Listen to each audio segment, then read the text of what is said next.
Muy buenas tardes a todos, bienvenidos a este nuevo foro de SBO Lab. Hoy queremos compartir con ustedes un tema que hemos denominado los 10 mandamientos. Pero no les voy a hablar del libro del Éxodo en la Biblia o de la historia de Moisés, tampoco les voy a hablar de un código de ética o de conducta personal.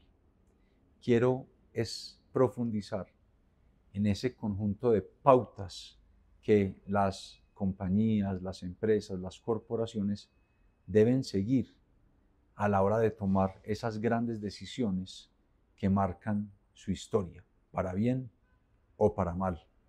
En otras palabras, quiero hoy hablar un poco de ese conjunto o esa colección de lineamientos que deben guiar y acotar decisiones como invertir, desinvertir, fusiones, adquisiciones, ventas o compras de compañías, tomar posición en activos, salir de posición en activos, abrir mercados, en fin, todas esas decisiones grandes que, como lo decía, determinan la historia para bien o para mal de las corporaciones, de las empresas y de las compañías. Es ese conjunto de pautas que disciplinan este tipo de decisiones para blindarlas de aquellos factores que son ajenos a la serenidad, la racionalidad y, si se me permite el término, el método científico. Es decir, blindar las decisiones importantes y significativas de una compañía o de una organización empresarial de la euforia del momento o de la emocionalidad o de los sueños que no se concatenan con la realidad. Y desde luego, cada organización ha de tener su propio código o colección de lineamientos o pautas para este propósito. Hay muchísimos modelos que se pueden seguir. Hoy queremos compartir nuestro modelo, nuestro propio decálogo de pautas y lineamientos para las grandes decisiones, es decir, nuestros 10 mandamientos empresariales, que los hemos desarrollado, desde luego, a partir de la experiencia que incluye lo doloroso y también lo gozoso, es decir, experiencia en donde hemos perdido y experiencia en donde hemos ganado. Entonces, acá van esos 10 mandamientos empresariales de SBO Lab. 1. La ambición es diferente a la capacidad. Y en esto podemos incluso remontarnos a la historia militar.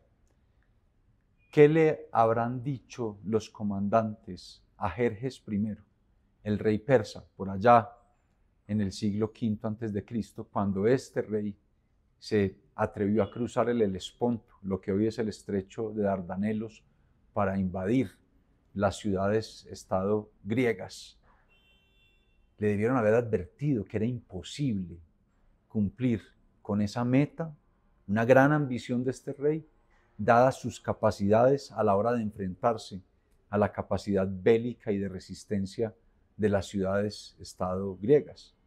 Solo recuerden la película Termópilas. Ahí Jerjes sufrió un primer desafío militar grande y aunque logró seguir adelante, luego vinieron batallas que lo menoscabaron y lo terminaron haciendo regresar y retornar casi que derrotado a su reino.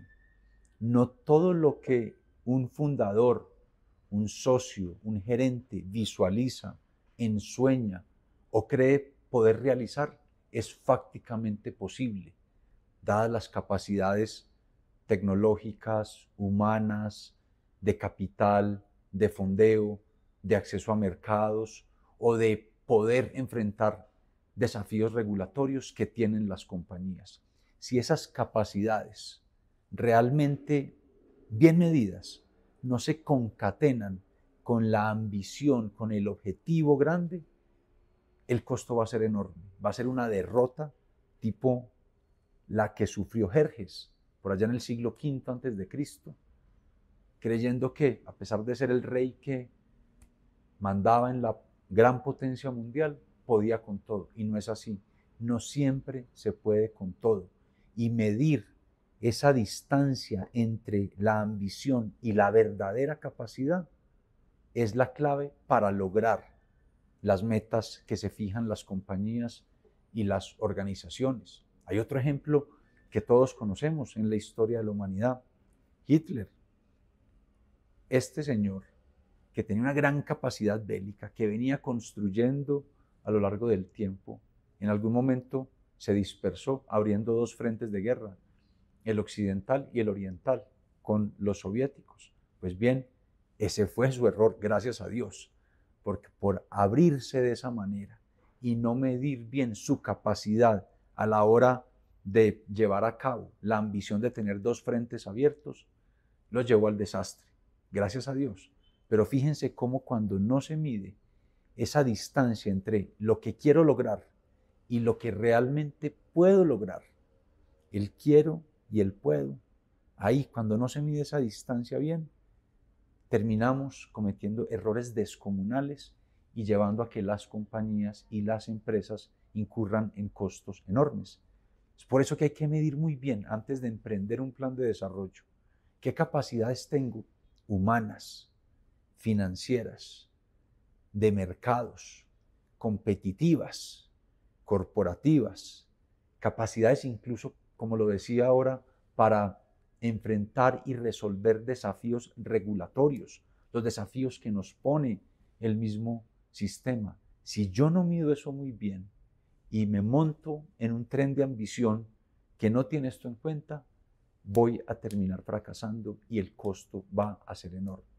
De nuevo, primer mandamiento, la ambición no es equivalente a la capacidad y saber medir ambas y compatibilizarlas es clave del éxito. 2. Un equipo mediocre destruye hasta el mejor modelo de negocio.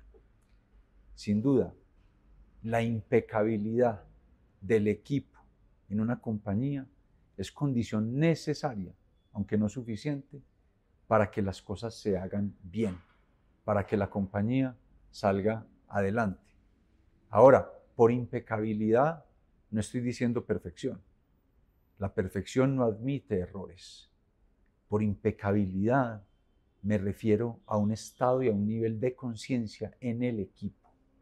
Cuando ese estado de conciencia, de impecabilidad, permea al equipo, viene automáticamente la disciplina, el rigor, la devoción, la abnegación, la capacidad de volcarse con alma, cuerpo y corazón a los propósitos de la compañía. Y ahí las cosas salen bien.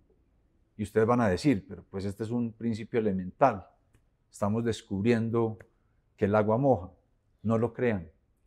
Se ve mucho en ciertos sectores, en ciertas industrias, que el reclutamiento del talento humano a veces está permeado por factores diferentes a el desempeño y el talento. Por ejemplo, por factores como los favores, los lazos familiares, la amistad, es decir, por factores que no tienen que ver con la capacidad de dar resultados, con la formación, con la experiencia, con lo que ha probado ya un equipo.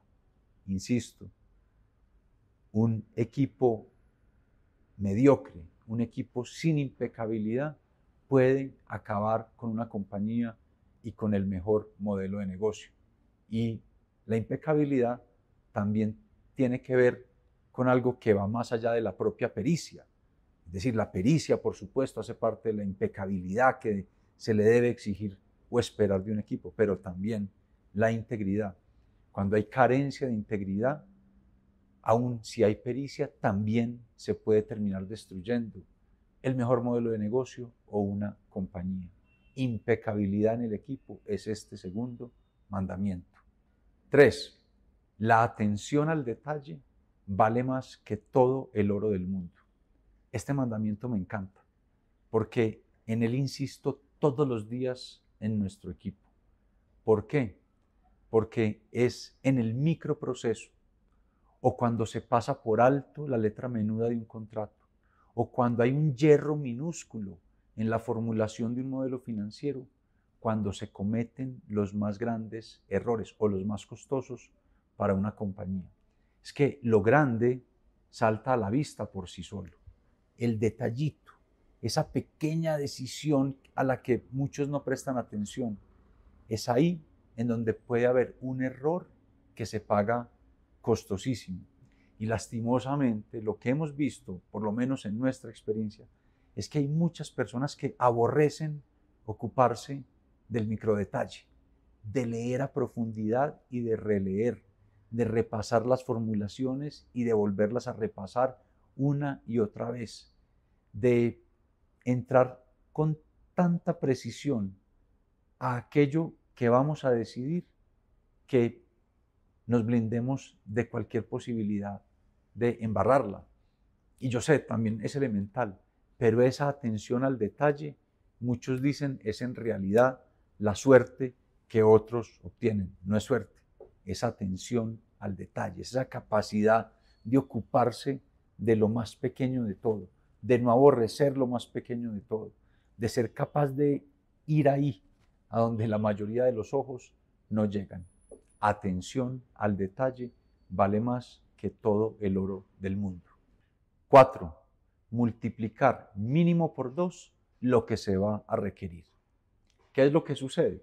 Que siempre hay una diferencia enorme, descomunal, entre lo que nos muestra nuestro analista en un Excel y lo que termina sucediendo en la realidad en términos del fondeo, el capital, el talento humano, la tecnología, los procesos regulatorios que termina demandando un proyecto, una compañía, cualquier propósito empresarial.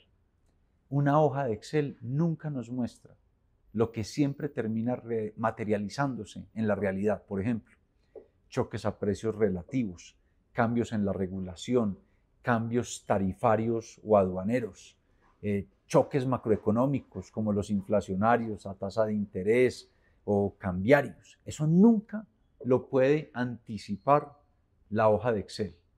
Por eso, el gerente o el fundador visionario sabe que lo que ve en el PowerPoint, lo que ve en el Excel, tiene que multiplicarlo por lo menos por 2. No solo en términos de volúmenes y tamaños, sino en términos de tiempo. Si tu modelo de negocio, si tu Excel o tu PowerPoint te muestra que vas a tomarte 18 meses llegando a números negros, multiplica eso por 2 y estás cubierto. Si tu modelo de negocio te dice que vas a requerir $1.000.000 para poder fondearte durante 12 meses, piensa mejor en 2 millones y en 24 meses. Esa es nuestra regla de dedo, como dicen los americanos, el rule of thumb. Lo que te marca el Excel, multiplícalo por 2 y vas a estar completamente cubierto en tus planes de negocio. Multiplicar siempre por 2 lo que se va a requerir. 5. La quema de caja no dosificada acaba una compañía. Esto fue especialmente evidente en ese boom de los startups de hace unos años. Acuérdense que hubo un exceso de liquidez en la economía mundial y los startups pudieron levantar mucho capital, muchísimo capital y no sabían en qué gastarse. Entonces muchos socios o fundadores se excedieron quemando la caja que habían levantado y se excedieron en viajes, en agasajos, en mercadeo, en publicidad, en ese tipo de, digamos, veleidades que no se controlan cuando se tiene ese exceso de liquidez. Esas cajas que se queman cuando no hay en qué gastar, esas cajas que se queman por impulsos, esas cajas que se queman para demostrarle a los inversionistas que se está utilizando su dinero, pueden terminar acabando con una compañía. Hay que dosificar la quema de caja. Siempre hay que estar pendiente de esas brechas de liquidez. Cuando uno quema caja de una manera que no se compadece con el patrimonio, el capital real de la compañía. Es decir, cuando uno hace erogaciones de caja excesivamente apalancadas, termina destruyendo el patrimonio y el modelo de negocio. Quema de caja no dosificada acaba con una compañía. 6. Los socios son para toda la vida. Y cuando hablo de este mandamiento, me gusta hablar del matrimonio, y es que, de verdad, es mejor terminar un noviazgo a tiempo que sufrir después o atravesar después una separación matrimonial o un divorcio que es tan doloroso. Y eso es lo que sucede con los socios. Por ejemplo, cuando algunos de los socios prometen más de lo que realmente traen a la mesa, o por ejemplo, cuando los socios tienen desde el principio, y eso se ve, visiones disímiles sobre el futuro de una compañía, se terminan desatando rupturas entre los socios que terminan siendo no solo muy costosas en términos económicos, sino también dolorosísimas. Y quedan pues heridas entre ellos que se hubieran podido evitar. La elección del socio es una de las decisiones más críticas a la hora de emprender, de montar un proyecto empresarial, de fundar una compañía, de expandir una compañía, de adquirir una compañía o de fusionarse. Hay que elegirlos muy bien, hay que elegirlos con plena transparencia de lo que se trae a la mesa. Si un socio dice que va a traer estos mercados, estos productos, este fondeo o incluso este capital, debe cumplir con eso y debe ser honesto y transparente en eso. Si no lo va a poder traer o hay posibilidad de que esos planes no se materialicen, debe decirlo también de una vez al principio, porque cuando se promete como socio más de lo que realmente se termina trayendo, el dolor se materializa y se termina eso en una ruptura. Y lo otro que les decía, cuando la visión de uno es diferente a la visión del otro socio, eso termina chocando. La compatibilidad de visiones es muy importante tenerla clara desde el primer día. Es decir, yo creo en esto, yo veo este futuro para la compañía, y el otro debe decir, yo veo este futuro para la compañía. Si ahí no hay compatibilidad de mediano y largo plazo, es mejor que no se asocien, porque van a terminar separándose en el divorcio doloroso. Y de nuevo, por eso les digo, es mejor una separación, es mejor terminar un noviazgo a tiempo que después enfrentar y padecer y sufrir el dolor del divorcio o la separación matrimonial. Los socios son para toda la vida. 7. Producir dinero no es sinónimo de valer dinero. Ciertamente, cuando una compañía no tiene un modelo de negocio o un modelo de valor suficientemente disruptivo, nunca va a poder venderse por múltiplos significativos, incluso si le produce caja mensualmente a los socios. Y por modelo disruptivo, ¿a qué me refiero? A la parte jurídica, a la parte financiera y desde luego a la parte tecnológica. Si esa disrupción no existe en una compañía, si no tiene, por ejemplo, un gran modelo digital, intuitivo, en donde la experiencia del usuario sea espectacular, si no tiene un modelo financiero que lo blinde de problemas de cartera, si no tiene un modelo jurídico disruptivo que lo blinde de problemas legales hacia adelante, si no tiene esa combinación de disrupción, de innovación que lo haga diferente, puede producir mucha caja todos los meses a los socios, pero nunca va a poder venderse por valores con múltiplos que le den una salida o un cash out o un exit a los socios bien interesante. No va a suceder. Y el ejemplo lo vemos en la industria financiera. Si ustedes miran el valor de los bancos convencionales y miran el múltiplo que hoy exhiben, van a ver que ese múltiplo está por debajo de una vez el valor en libros. Hay casos en los que el valor es 0.5 veces el valor en libros, a diferencia de un neobanco, una banca digital, una fintech que tiene múltiplos por encima de 5, 6 o 7 veces su valor en libros. De nuevo, cuando no hay disrupción tecnológica, digital, financiera, jurídica, incluso en las áreas de mercadeo, no habrá valor. Puede producir caja, pero no podrá venderse con múltiplos grandes para que los socios hagan una gran salida. Producir dinero no es sinónimo de valer dinero. 8. Sin equity no hay fondeo. Lo cierto es que ningún fondeador institucional o un fondeador medianamente educado va a inyectarle recursos de deuda a una compañía si sus socios no tienen suficiente carne en el asador. Y esto es especialmente importante para la originación de crédito, que es el núcleo de la actividad de SBO Lab. Cuando una originadora de crédito no tiene suficiente patrimonio, suficiente capital, el fondeo institucional nunca va a llegar, nunca. Siempre hay que ocuparse de las circunstancias de modo, tiempo y lugar en que se va a levantar ese capital inicial necesario antes de ponerse a soñar con borbotones de fondeo. El fondeo nunca va a llegar si no hay un ratio de capital o de solvencia suficientemente sólido para darle la señal al fondeador de que el socio tiene carne en el asador y que va a cuidar el negocio y que si hubiera una contingencia tiene ese colchón para responderle a ese fondeador. Sin equity nunca habrá fondeo. 9. Liquidez es diferente a solvencia. Y sé que muchos dirán, obvio, eso lo dice el libro de texto de finanzas, casi que en sus primeras páginas. Pero no crean, muchas veces gerentes o equipos pierden de vista esta diferencia y empiezan a llevar a cabo erogaciones de caja, que como lo dije en un mandamiento anterior, no se compadecen con el real capital o patrimonio de la compañía.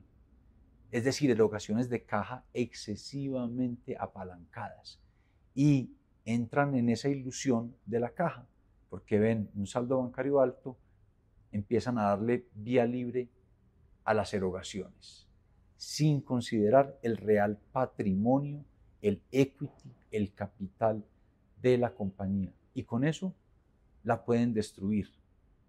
La destruyen porque es tanto el apalancamiento que cuando menos cuentas se han dado, ya el patrimonio de la compañía se desapareció.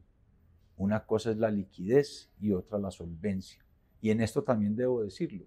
Una compañía puede ser muy solvente y si enfrenta una brecha de liquidez que no logra capotear, se quiebra por más solvencia que tenga con activos y líquidos.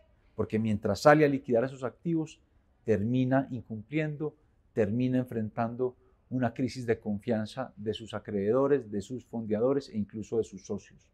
Y se termina quebrando. La liquidez es una variable a la que hay que prestarle atención todo el tiempo. Medir las brechas de los próximos 3, 6, 9 y 12 meses.